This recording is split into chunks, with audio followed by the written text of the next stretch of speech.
trip now, more and more will be multimodal. So it's almost like, I feel it's like a tree.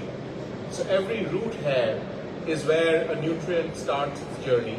It consolidates all the way till it becomes the trunk of the tree. And then again it spreads out to each leaf where the photosynthesis happens. And this is, I see what the transportation network being, everybody starts from their home and then we consolidate, and this could be by walking, by in the denser cities, by electric scooters, bikes, maybe these automated cars that then bring you onto a trunk. In the main trunk, it should be a shared platform because that's what makes it, should be public transportation because that's what makes it efficient. And then the last mile can again be distributed. So, and this I think thanks to technology, thanks to EVs, this is happening in a big way. Like basically, it's going to be one big soup and everybody will have slightly different ingredients in their soup. But transportation is going to be nothing like this one car that you pull out of your driveway and you drive to your office building and you get up and take the elevator. So that, hopefully from my perspective, is gone. Absolutely. Oleg, I want to ask you, uSky DMCC is at the forefront of digital transformation. What emerging technologies do you think will have the most significant impact on urban mobility in your view? And if you can share how we can ensure they are implemented in a way that they benefits all the residents here. Actually, we are not in digital transformation. We are in general and total transformation. Okay. So it means that what we are trying to introduce completely new transportation industry branch. Because what's happening now, to be honest, it's more looks like that we are doing something in order to do something, rather than to reach the result. Look, we are switching to EV vehicles. Now everybody telling, oh, let's switch to EV vehicles.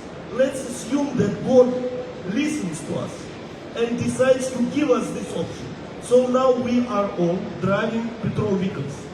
Tomorrow we get up and we have Tesla cars. Will it solve traffic jams or not? Now we are staying in traffic jam in Tesla, in petrol vehicles. Tomorrow we will stay in traffic jam in Tesla cars. So it will not solve the problem. Second, traffic accidents. Now 1,300,000 people are killed in traffic accidents every year in this planet. Just imagine, we have clear genocide of humanity. Each year, almost 1.5 million people killed. Now we are driving electric vehicle. Will it solve the problem? Will it solve drunk driving? Will it solve sleeping in the car? No. So it means that in order to solve the problem, we have to do completely renovated approach that we don't do. Look at electric vehicle. It is the same car. It is the same car with the same tires that occupies the same place on the road and that moves the same number of people. Where is the innovation? In kind of energy. But even electricity is not given us free. We are burning coal in the power station at the end of the day. And it's very arguable what gives more emission, to be honest. So it means that what we are doing, we are introducing what we call street transport, where we are moving the transport to the second level. And our transport, as we consider, this is the real innovation. It's electrical by default, but it is sustainable not because it is electrical. It is sustainable because it consumes energy 5 times less than similar electric car on the road. It's very simple. It is safe. Why? Because when all transport in future cities, definitely it should have dedicated lines.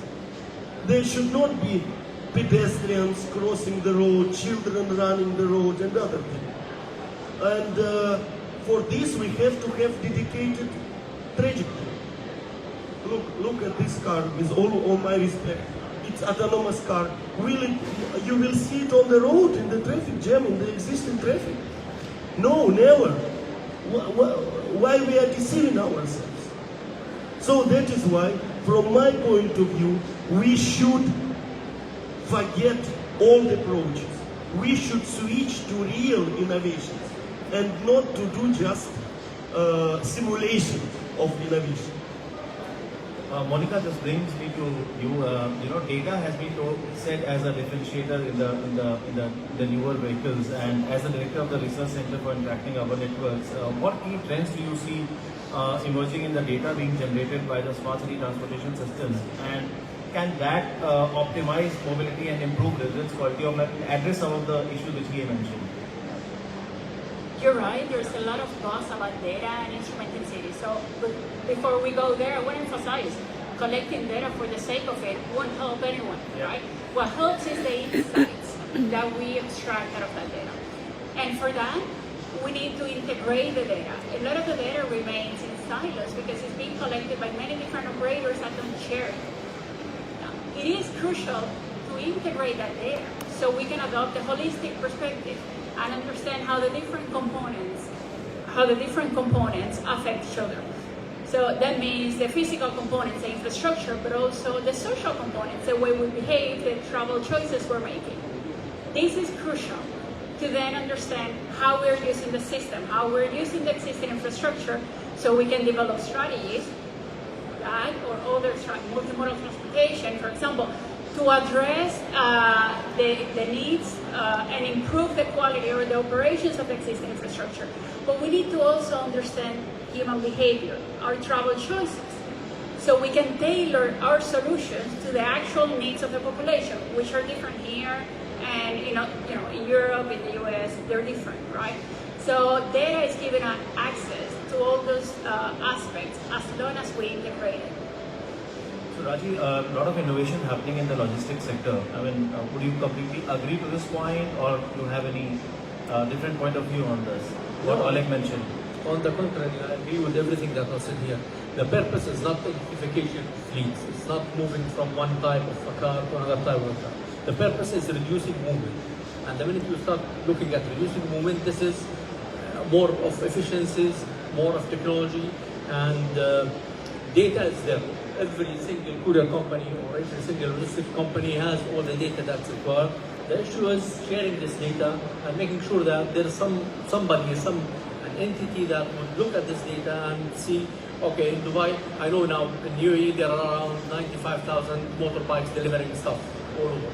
So I'm sure if there is some sort of an efficiency model that everybody looks at, we might reduce these to a 70,000 or a 60,000.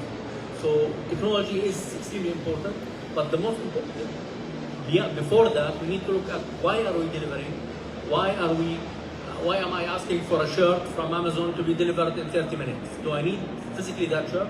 It's behavioral. There is a lot of behavioral issues that also drives into traffic congestion, drives into more driving and utilizing, within transport, where you can utilize proper channels to do that. So you don't need an Apple Watch in 20 minutes. That's beyond imagine. You can receive it tomorrow morning. But because of such behaviors, for me, if somebody buys something from Amazon, I need to deliver on their behalf in 30 minutes. That's one van that's going to drive from point 1 to point 2, deliver that shipment and come back.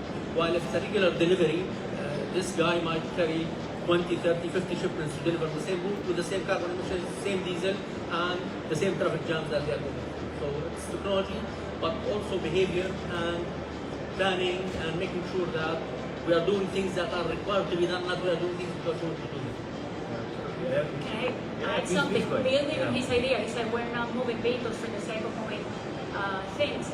And when it goes to passenger transportation, it's the same. A lot of emphasis has been placed in improving the movement of vehicles. We should be thinking about the movement of people, not the movement of vehicles.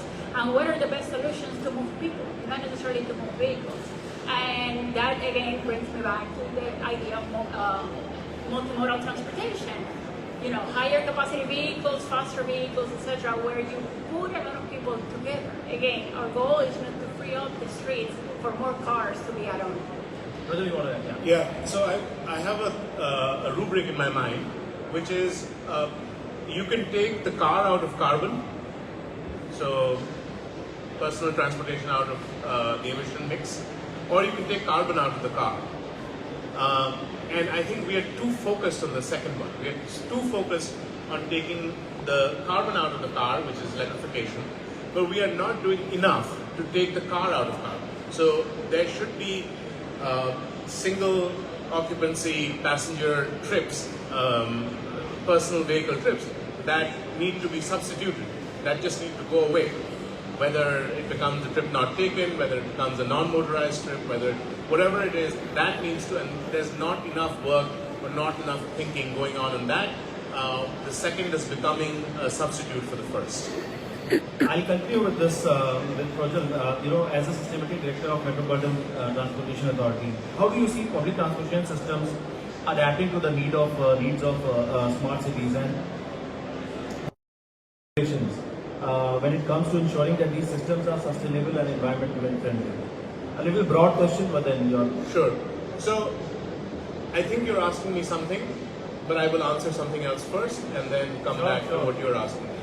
So, public transportation, even the most carbon emitting, say an old diesel technology bus kind of public transportation, is still by and large on a per passenger kilometer basis much more efficient than the single. As long as you're consolidating people together, that act alone makes it sustainable.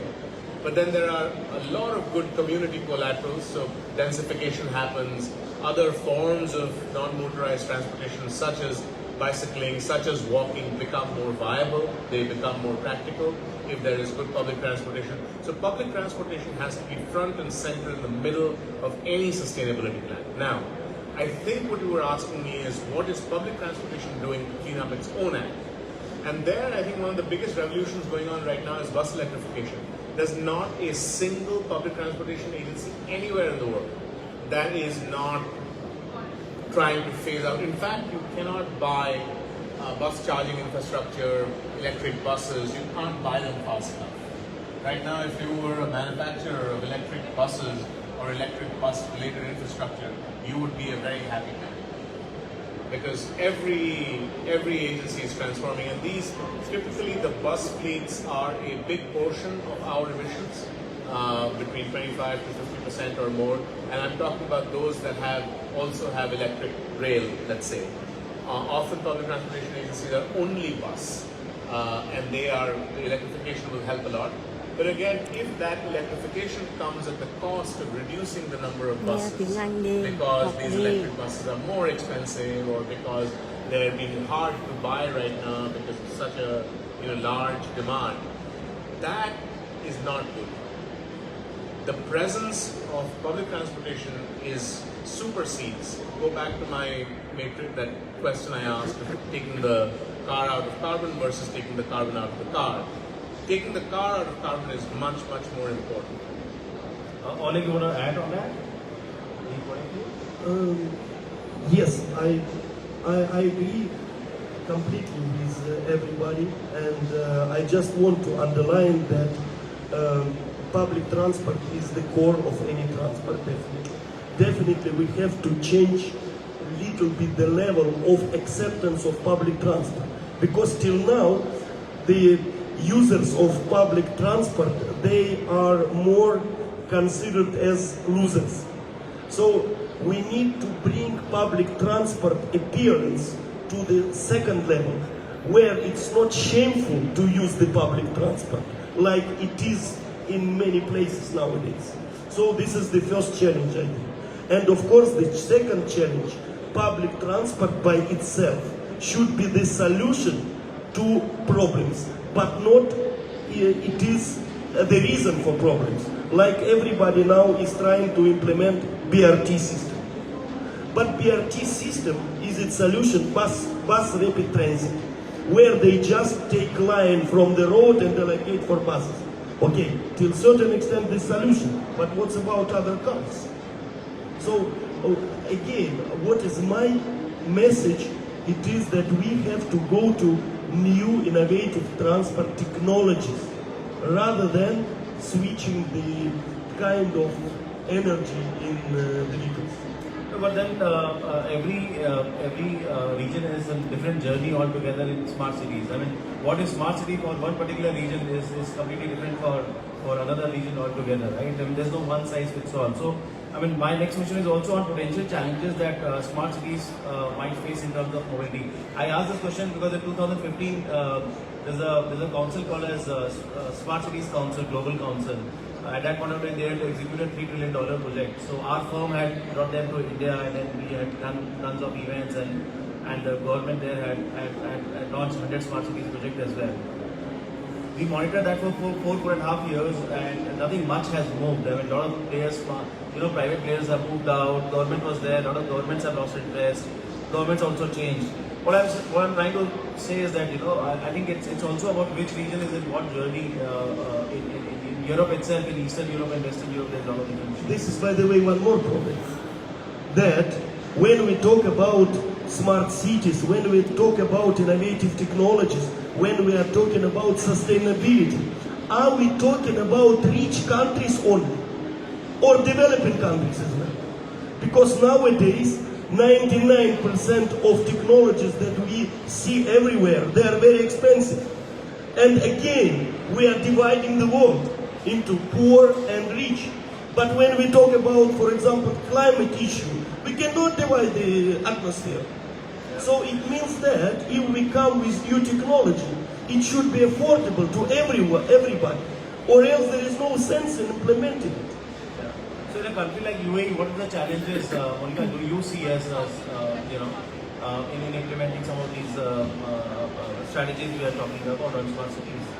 I think one of the challenges is changing the mindset. What Oleg said about the negative stigma associated with public transportation.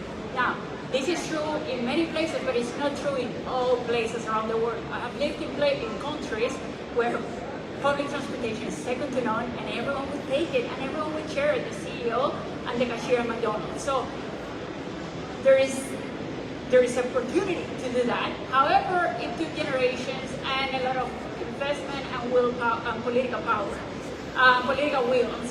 So one of the issues with making public transportation from a center of any transportation network is that if you don't have the demand, it's hard to justify its existence.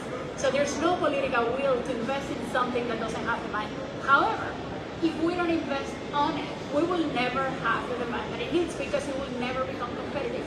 So we need to make sure that that message gets across. We need to invest in public transportation services. Chị không nói chuyện được đâu, chỉ có quay để cho mọi người coi thôi, clip bình thường thôi, không dám nói chuyện đâu. That brings me to my second question, which is around policy making, and how do you see? And I want to have comments from probably all the panelists. How can public and private stakeholders effectively collaborate to ensure that smart city mobility systems are inclusive and equitable? I mean, inclusive is the in word these days. It's a favorite word. A lot of people talk about. It gets mentioned in policy documents also.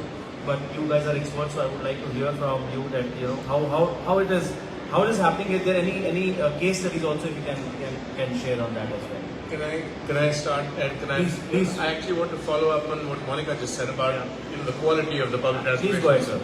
Yeah. So my thought on this is like it's a multi-generational strategy.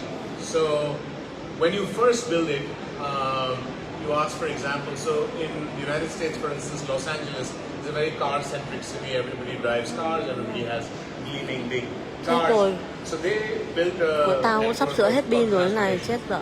And the joke was that it was a subway that went from nowhere to nowhere. But once 30 years passes, Chị còn có 10% pin nữa này. Somewhere gets up and moves to nowhere. Mấy thằng kia còn pin không? And then you have the density that starts to support businesses, that start to support other services, hospitals, entertainment, etc. So I think one important thing, and the only way to do this is to do this gradually, little by little, all the time, so that it's not a step function, so that the curve is smooth. And so, for instance, vendors know that there will be orders placed for vehicles, there will be orders placed for track, for infrastructure, etc.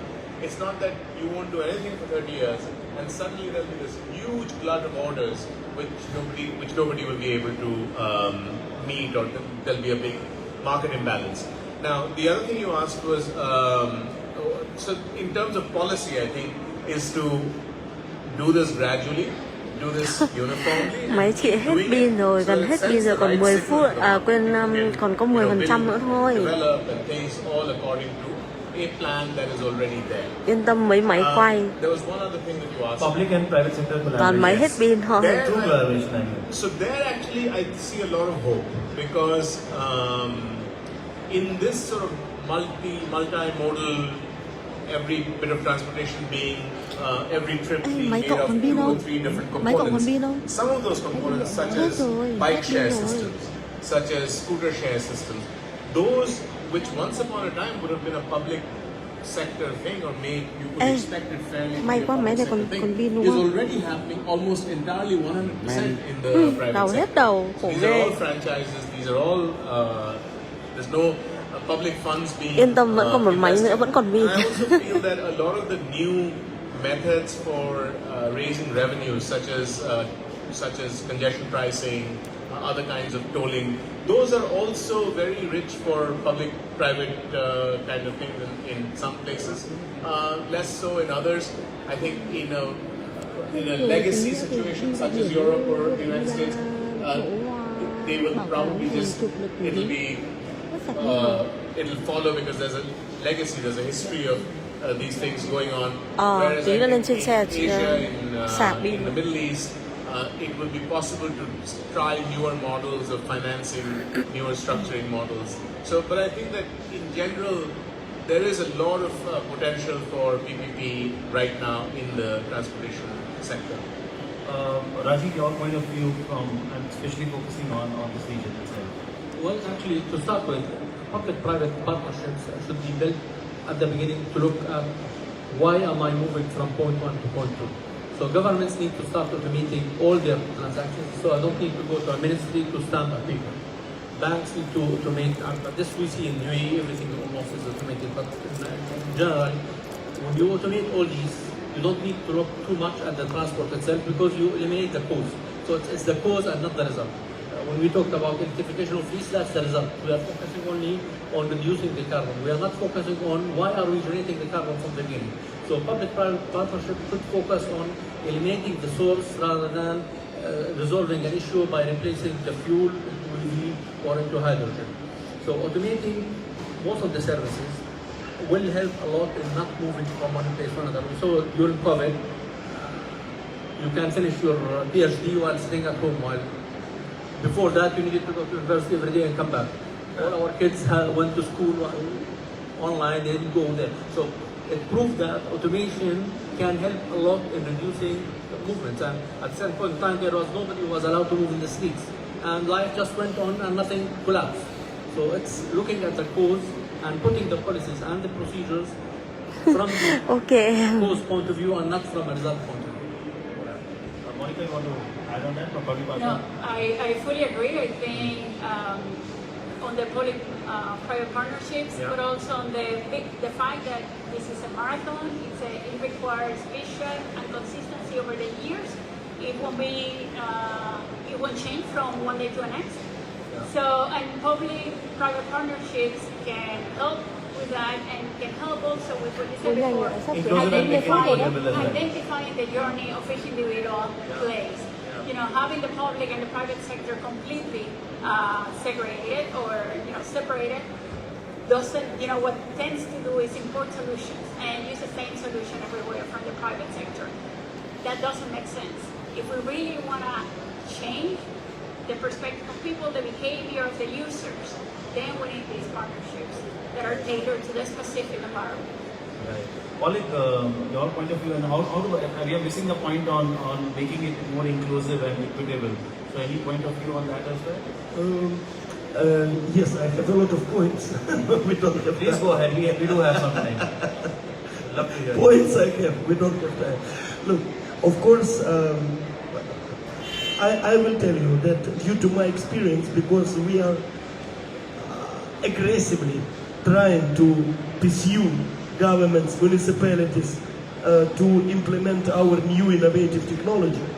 Still, I feel in other countries, in almost all countries, there is no other option than PPP. So it means that budget does not want to spend money for this, and everybody offers PPP. And of course, when we talk about private-public partnership, there is only one issue that is always, these are guarantees. who will guarantee that this PPP will be profitable, or else there is no sense of doing this PPP. So, and at this point, I think that if government and public transport, government and private organizations, they will find the connection points, then PPP is possible. If not, I don't think that it will happen or it will be happy, such partnership. But anyway, of course, there is huge potential for this. Any good examples of PPP partnership which can be implemented here, or you see? Yes, actually, I cannot disclose names and places, but I would say that, for example, in our technology, stations by itself, they can be incorporated in high-rise buildings. So, but station, this is the part of transport infrastructure. So, and if, for example, government gives land to private investor to build the high-rise building, it could be shopping mall, it could be office building, then it means that it's very easy to find private investor for such investment, because the nature of property with station allocated in it, it is very promising from ROI point, that footfall will be always there. This will be always point of attraction to people. So that is why, and it's very good response from the market to invest in such stations, for example. Sure. Yeah, please. So actually something that Oleg just said triggered a thought in my mind, which is not, has nothing to do with you, but just use two words, mall and office. And this is a bit of a challenge now after COVID, because, and also with Amazon and so on, people are not being as physical as going to work, commuting every day. People are working from home, certainly. We see in public transportation systems all over the world, the days that are immediately adjacent to the weekend. So in the West, that would be Friday and Monday, have remarkably lower attendance rates and ridership rates and so on. And similarly for malls, malls are almost like dying, or so I don't, in this instance, I don't have an answer. I don't have a crystal ball. I cannot predict the future, but I think there are some fundamental shifts going on, which may not be bad, which actually from an environmental point of view and from other perspectives might be good, but things are moving and it's going to be quite different. Perfect. I think at this juncture, let us take some audience questions. It has been a fantastic discussion so far. Yeah. Question. We would love to hear from you.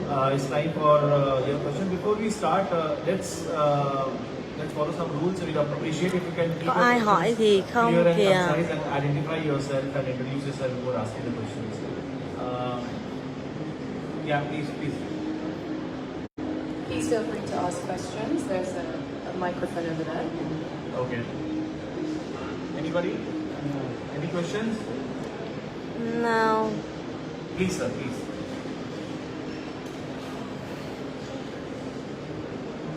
Hi, my name is Ahmed. Thank you so much for this nice subject. So my question, whoever concerned, for UAE specifically, if we talk about the challenge and different than the other countries, what do you think the first and second hardest channel, first and second hardest challenge that we are facing to reach the, to improve the future mobility for smart cities? Who would want to take this question? Well, Are you clear? Yeah. let me start by saying I don't think the challenge is particularly different from many other countries, but we are in a car-centric society, and the first thing we need to change is that.